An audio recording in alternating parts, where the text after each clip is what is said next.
I have one question. Buddha attained enlightenment beneath a tree. Jesus spoke of a love that transforms everything it touches. Eckhart Tolle woke up overnight, on a park bench, in the depths of despair, and was never the same again. Krishnamurti spent a lifetime speaking about the freedom of the mind. Why did none of them explain how?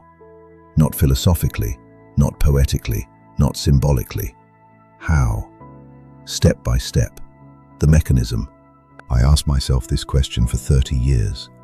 Through every book I read, through every system I studied, through every teacher I encountered. And when I finally found the answer, I understood why no one before me had given it. Today I will give you both, what they said, what they left out, and why. Without reverence that blinds, without attack, only with an honest look at what the history of spirituality never gave us. Let us begin at the beginning. Buddha, Siddhartha Gautama. He attained enlightenment after years of ascetic self-denial. Then he said, that was not the right path, and taught the middle way. The Four Noble Truths, the Eightfold Path, an ethical code, meditation. All of this is precious, but it is a map. It is not a description of the crossing. What exactly happened in his consciousness that night beneath the tree? No one knows. Not even he said, Jesus of Nazareth. He speaks of the kingdom of heaven within you, of dying to the self, of loving the enemy. These are words only someone who sees beyond the ego can speak. But there is no systematic method. He never told you what happens inside you when you cross over. Parables, symbols, miracles. You could love him, but you could not replicate his state of consciousness. Ramana Maharshi. Ask yourself who you are. Sit in silence. Do not interfere. This is not a method. It is a mirror of his consciousness. People sat beside him and experienced peace. After his death, no one found that path without him. Eckhart Tolle. A shift happened, from mind into presence. He sits on a bench. The ego falls away. The panic disappears. Everything becomes still. Tolle himself admits he did not know what had happened. There is no method. There is testimony. Beautiful, but not transferable. Krishnamurti. He dismantled every spiritual system. He emphasized awareness, observation, direct perception, a master of thought. But his essential message was, follow no one. And he too never showed how enlightenment actually occurs. He was a space, not a path. Gurdjieff. He created the fourth way. Work with energies, self-observation, music, movement. He demanded total discipline, surrender, years of effort. The system is immense, but there is no love in it, only inner struggle. Lao², the Tao Te Ching. The Tao that can be named is not the eternal Tao. Poetry, paradox, act through non-action, very close to something real, never concrete. The Zen masters and Theravada monks, highly disciplined systems, koans, years of sitting. If you do not catch the vibration of the master, you are lost. Total surrender to the system is required, not to yourself. The heart is not addressed, only bent. The Christian mystics, Augustine, Teresa of Avila, John of the Cross, they write about the dark night of the soul, about pain, about ecstasy. Heartfelt, profound, but always subordinated to the church, to dogma, to an external system. Love is there, but filtered through guilt and renunciation. It is not clean.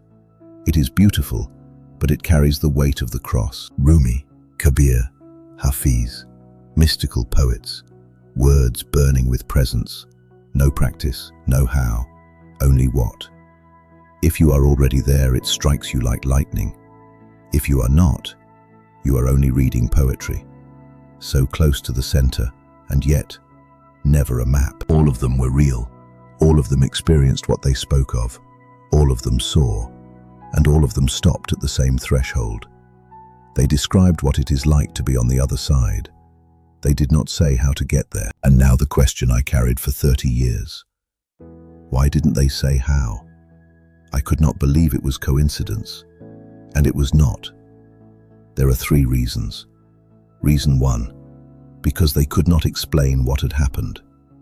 The experience of enlightenment is not intellectual. When it occurs, you lose the need for explanation. And when you lose the sense of I, you no longer have the urge to pass on a path. Because the one who passed through it knows, and knows that words cannot reach what was experienced. Tolle himself says, "I don't know how it happened." And that is not humility. That is the truth. Reason 2, because they were not permitted to say it, or chose not to. Consider when Jesus lived. Consider when Buddha lived. If either had said clearly, "Everything is in your own heart. You do not need to obey anyone. You do not need a temple, a priest, a system," they would have been imprisoned, burned, silenced, which happened to many who came close. The inner key, the knowledge that the door is already within you, has never been permitted to become common knowledge by any system of power. Because a person who holds the inner key does not need an external guide. And that is precisely what the system cannot afford. Reason 3, because they kept it for the chosen few. Hidden teachings, inner circles, disciples. The ordinary person received the story, not the experience.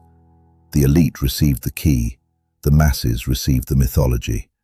And so it remained for millennia, until someone was born with enough curiosity to ask the right questions, without a system, without a guru, without a hierarchy, only with an experience and the need to understand it. I am not better than Buddha or Jesus. That would be an absurd claim. But I hold a combination of 4 things that have never existed together before in history.